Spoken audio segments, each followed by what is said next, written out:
ওরে তোমাদের বাসা কোথায়? আঙ্কেল আমাদের বাসা রাজবাড়ী সমিলের সামনে। এই পাশ দিয়ে যে সমিলটা এইখানে হ্যাঁ এদিকে একটা সমিল আছে না, ওই অপোজিট সাইডে আমাদের দোকানের কি ওটা ভাড়া দিছি আমরা আপাতত। ওটার নিচে যে আমাদের বাসাটা। সমিলটা কি এখান থেকে বের হয়ে এদিকে? শিল্পকলা আছে না? শিল্পকলা, হ্যাঁ শিল্পকলার ওদিকে আরেকটা জায়গা আর কি। এদিক দিয়ে না? হ্যাঁ। আর তোমার আব্বু এখন কি করতেছেন তাহলে? আব্বু এখন আছে ওয়াতে কৃষি দপ্তরে জব করেন? তোমার আর কোনো ভাই বোন নাই? আমার একটা বোন আছে, জানুয়ারি 17 তারিখ হয়েছে। এই জানুয়ারিতে? হ্যাঁ। ওটা একবারে ছোট? হ্যাঁ একেবারে ছোট। ওকে নাকি ঘুম পাড়ায় দেয়। তুমি ঘুম পড়াও? হ্যাঁ। মানে বলতে গেলে আমার কাছে বেশি থাকে আর কি। তাই? হ্যাঁ। কি নাম রাখছো তোমার বোনের? পুষ্পিতা চৌধুরী পৃথা। পুষ্পিতা চৌধুরী পৃথা। আর তোমার নাম পরি? তাহলে পরি আর পৃথা, হ্যাঁ নামের ভিতরে মিল আছে তো। আমার নাম রাখছে আমার দাদু মারা গেছে আগামী 6 বছর আগে। 6 বছর আগে মারা গেছে? হ্যাঁ।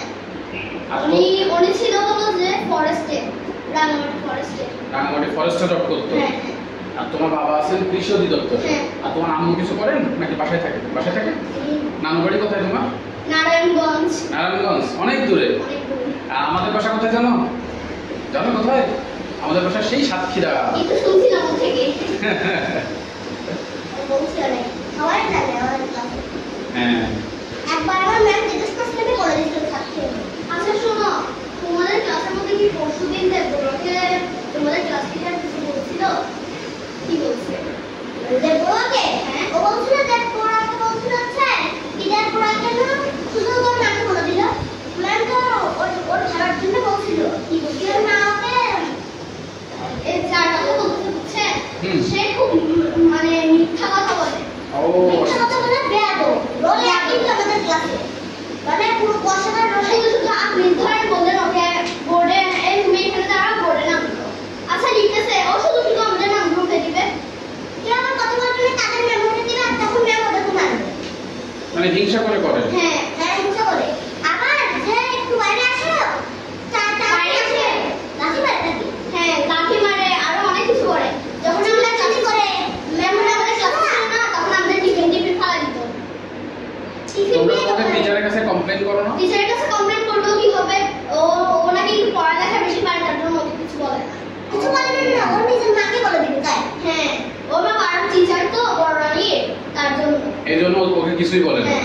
মানে ওর বাবা তারা দেখে আমি চল মা একটা টিচারদের ব্যাপারে কমপ্লেইন করবে। এজন্য আমাদের কামানে বলছে যে পুরো বাড়ি ক্লাস আনে না আনে ওর আমার কিছু দেয় আসে না। কেন বলেছে সেটা বলছে তার জন্য ও এমন আমাদের বলছে তোমরা বাড়ি ক্লাস আনবে। ওর আনতে হবে না, ও পড়াশোনা করবে না ও করবে না আমার কিছু দেয়। হ্যাঁ উনি কথা বলে কিন্তু উনি খুব ভালো। উনি কোনো কিছু মধ্যে না গলাবে না। দিদি এখন আমরা একটু রাগি হলে একটু ভালো। হ্যাঁ তারপরে কি হয়েছে ও নাকি ওর মাকে যে বলে দিচ্ছে, ওর মা কি করছে ওর বাবা বলে দিচ্ছে। তারপরে কাকে স্কুলে আসি কাকে ওর বাবা নাকি কাকে বলে আজকে স্কুলে যাবে। শুধু না ওর বাবা কি টিচার? হ্যাঁ ওর বাবা বড় ওর বাবা নাকি শুধু কমপ্লেইন নিয়ে যাবে যে ওনার ছেলে বিয়ে বলছে। ওনার যদি গালাগালি করতে একটা কথা ছিল যে ওকে গালাগালি করছে এখন যাওয়া উচিত। শুধু না ওনাকে এখন গালা দিবেন। হ্যাঁ খুবই খারাপ তো। আপনি যদি দেখতেন, আপনি যদি কথা বলবেন আপনার মন ভরে যাবে। উনি এরকম টিচার। তাই না? হ্যাঁ। কি নাম তোমার টিচারের? নাম্বার আসার উনি তো খুব ভালো টিচার। এটা রাগি হলো ভালো টিচার। শোনো এরকম কিছু হইলে তোমরা সব স্টুডেন্টরা মিলে তোমাদের টিচারের পক্ষ নিবা। হ্যাঁ তোমাদের টিচারের হয়ে তোমরা সত্য কথাটা আমি বলবা। তো না মাটা বলছে কি হইছে দেবরবাকে নাকি দিদিমণি কি বলছে। আমি বলছি যে মা আমি তো জানি না, ও তো অন্য ক্লাসে, আমি তো জানি না। ও আর আমি যদি ওকে কিছু জিজ্ঞেস করতে যাই ও মানে বেশি ওর পাওয়ারটা দেখায় আর বড় দেখায়, ওর গায়ে পড়তে যায় এরকম।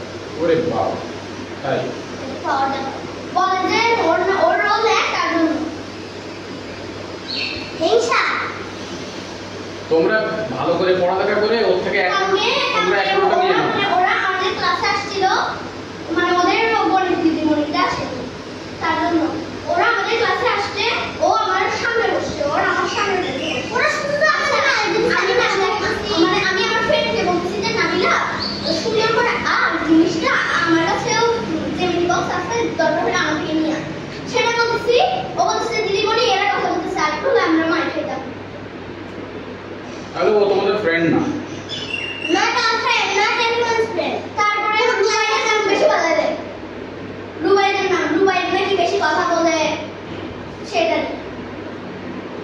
ফ্রেন্ড না, তোমাদের এনিমি। তোমরা ওর থেকে সেফ ডিস্টেন্স বজায় রাখবে। হ্যাঁ